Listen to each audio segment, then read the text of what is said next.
This project is canopy project installation, Barangay Liberty, alay ni Sir Elmer. So Sir Elmer, salamat kayo sa pagpili mo na mo sa pagtrabaho sa imong balay. Makita na to din ha nga ang iyang balay is naka-canopy na siya, including the garage, no? And we use 2x4 nga tubular or square or rectangular tube na 1.5 kabaga. So pagtaod na to ana is gusto malagi nga ang house is modern man sa ang design sa balay. So atong ipangitaag paagi nga ang design pod sa iyang canopy is lindot pod nga mabagay and pang world class pod kay dating.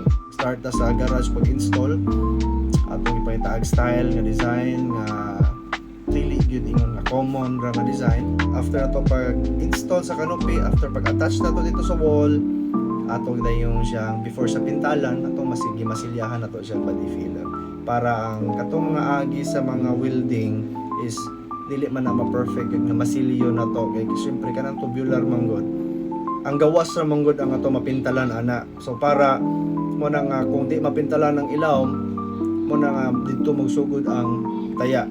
Pag welding na hindi na siya perfect, so na yung mga tendencies na yung mga bustot na niya kung musod ang uwan dito or ang tubig dito tong magsugod ang pagkalata na sa tubular. So ang tong siguro nga atong masilyahon ang tanang agi sa welding, and dili lang sa welding but tanan surface o tanan nga area sa tubular, at least mahamis sa tan-aw nga mura na siya natibok nga way makita nga dinugtungan nga mao na nga.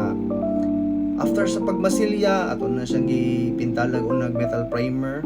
Then after metal primer, nagkuan pagid ta, nag-epoxy primer pagid. Then after sa epoxy primer, ato nang gitapkutan o epoxy enamel. Then after ana, nag-attach na ta og polycarbonate na roofing para naapot sila shades sa adlaw. Nahuman nato na nga project, baklas na tanan, limpyo na tanan gibasilya, tanan gipintalan hasta dito sa may wall nga gi-attach, gi-retouch to tanan dito para biyaan ang trabaho nga dili hugaw.